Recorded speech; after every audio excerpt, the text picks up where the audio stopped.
Muy buenas tardes. Tengo la inmensa satisfacción de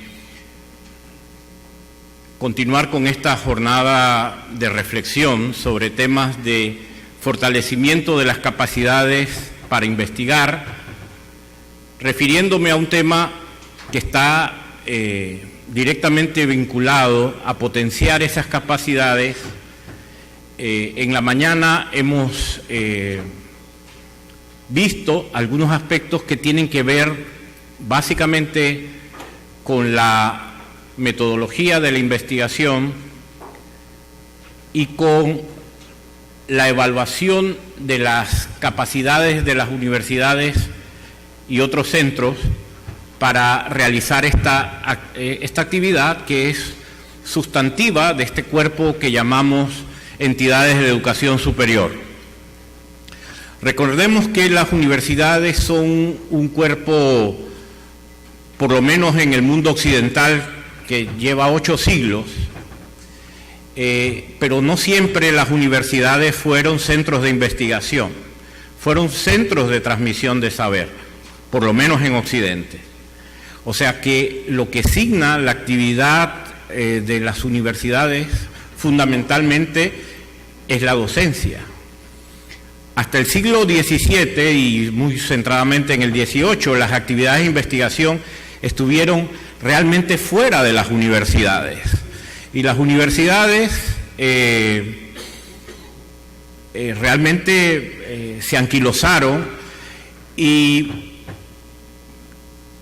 hubo dos matrices divergentes. Por un lado, el modelo napoleónico profesionalizante, del que es heredero la mayoría de las universidades latinoamericanas, centrado en la docencia, pero para la formación de cuadros de las diversas tareas del Estado y del funcionamiento social, médicos, abogados, ingenieros y demás. Entonces, la impronta de las universidades en la mayoría del mundo deriva de ese modelo napoleónico.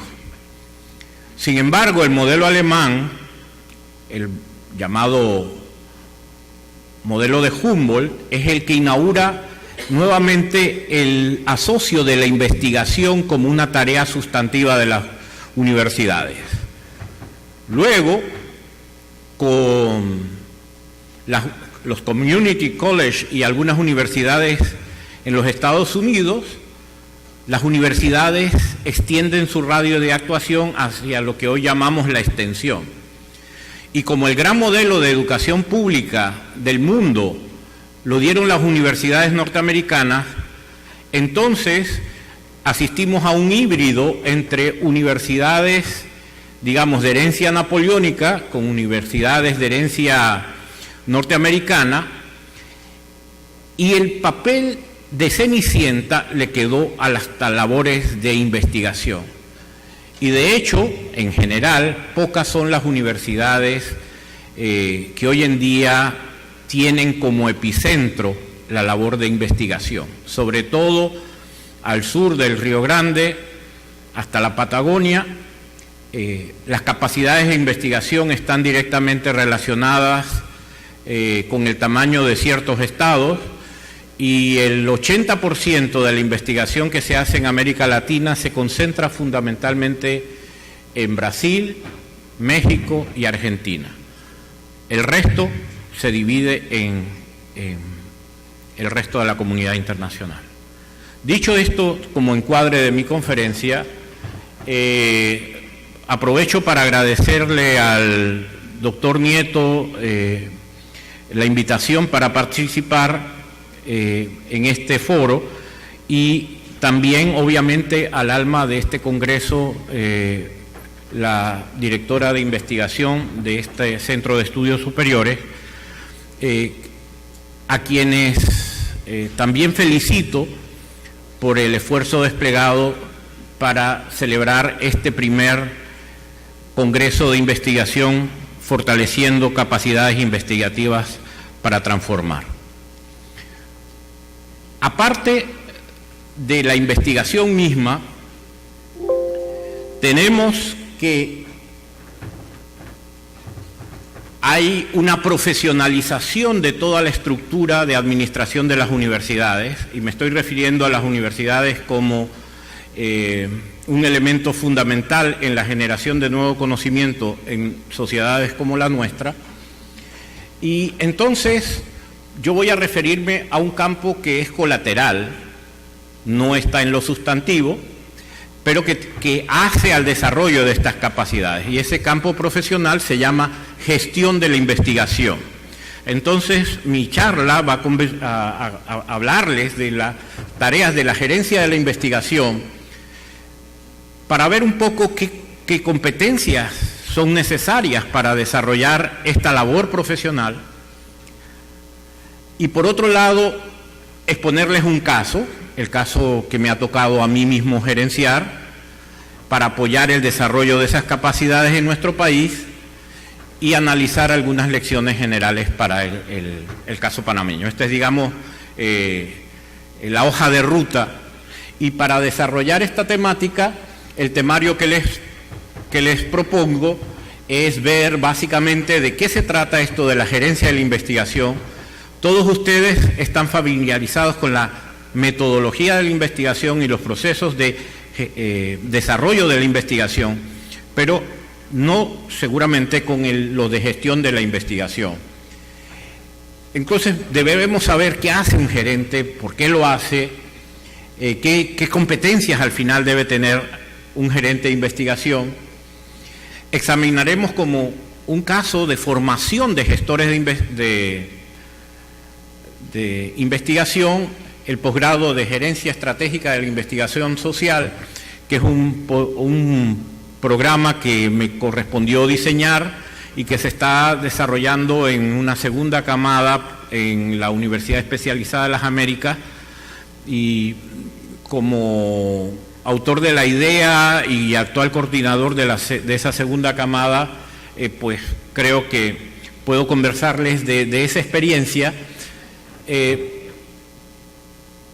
Y para entenderla bien, voy a ejemplificar el caso situacional de las ciencias sociales panameñas, que es solamente un subcampo de la investigación científica, ver un poco la malla formativa, porque eso ejemplifica al final las competencias que ilustro en la primera parte, y finalmente les propondré algunas reflexiones. Son las 2:10 en mi reloj, espero a las 3 de la tarde haber terminado. Bueno, ¿qué es el campo de la gerencia de la investigación? Bueno, simplemente es un sector de la gerencia básicamente universitaria, aunque podríamos hablar de la gerencia de los centros que gestan nuevo conocimiento, es decir, de los campos vinculados al desarrollo de nuevos conocimientos en todas las ciencias, pero muy particularmente en las universidades, para desarrollar la investigación. O sea que la gerencia de la investigación es gerencia, esto es un área profesional, un área propiamente de las ciencias administrativas, y por lo tanto tendrá que ver con los procesos propios de la administración de cualquier actividad humana, pero esta actividad en particular es una actividad muy compleja, porque la investigación, debemos reconocer, es una entidad compleja. Y en el decurso de los años, tanto la concepción de lo que es la gerencia como de la propia investigación ha cambiado. En las conferencias de la mañana, sobre todo de nuestro colega argentino radicado en Guatemala, vimos una concepción, digamos, un poco clásica, si ustedes quieren, un poco con un dejo positivista, a mi juicio, del desarrollo de la investigación. Sin entrar a disquisiciones epistemológicas y epistémicas sobre la investigación, lo cierto que lo que la consideración esencial es que la investigación es un proceso humano y social que tiene que ver con la generación de nuevo conocimiento. Y ese nuevo conocimiento puede ser científico o no, pero obviamente que el que nos interesa más es ese conocimiento que llamamos científico. Entonces, de todos los procesos de investigación que puedan haber, los que nos interesan en particular son los que van a potenciar investigación. Pero seguramente ustedes habrán oído las clásicas divisiones de la investigación entre básica y aplicada, entre investigación incluso teórica, y otras hoy se complican más las cosas porque en el campo de la investigación también está la científica y la tecnológica, y la tecnociencia es algo donde es muy difícil decir dónde empieza la tecnología y dónde termina la ciencia, y viceversa, y hay campos, como aquí se ha dicho, de científicos que no son experimentales, esto cada vez es más puesto de relieve. Por ejemplo, el campo de las ciencias sociales, donde buena parte del desarrollo es no experimental, sino que está en base a modelos. Por ejemplo, la economía, mi ciencia de origen. Y así hay otras ciencias físico-naturales, por ejemplo, también se citó la astronomía, que no es experimental, pero sin embargo nadie dudaría del carácter científico de la astronomía. Y hay otras ramas, por ejemplo,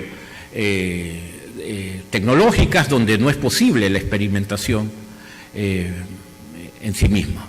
Y sin embargo, todas tienen un estatuto que anhela la investigación como forma de trascender lo conocido para extender el conocimiento y extender los límites del mismo.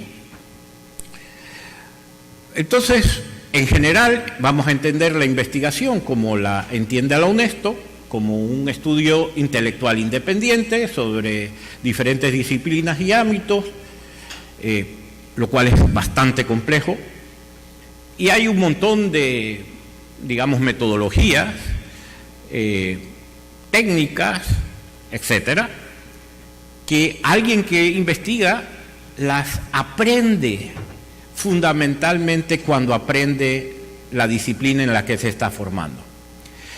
Es decir, desgraciadamente en nuestro país hemos vivido un proceso de divorcio entre la formación en un campo X, y vuelvo a citar la economía, la sociología, pasa mucho menos en las ciencias físico-naturales y en las tecnologías, pero en las ciencias sociales en general a veces se enseña la profesión, por ejemplo, de sociólogo y economista, y no se enseña a investigar en sociología y economía, lo cual es una aberración, porque usted aprende a investigar no en los cursos de metodología de la investigación, aprende a investigar cuando aprende una ciencia en particular, porque cada ciencia tiene sus métodos, sus técnicas, y entonces es por eso que hay que enfatizar tanto que los docentes sean ante todo competentes en su propia ciencia y no piensen que la capacidad de investigación le va a venir por obra y gracia del Espíritu Santo o porque alguien dio un curso de metodología de la investigación. Uno afina capacidades en esos cursos, pero a investigar se aprende en el proceso formativo mismo en las disciplinas y cada vez con un carácter más pluri y transdisciplinario. La gerencia ha sido muy discutida, qué es lo que es gerencia. Algunos dicen que los dos procesos básicos de la gerencia son dos: planificación y control. Entonces, la gerencia de la investigación tendrá que ver cómo usted planifica y controla el desarrollo de la investigación.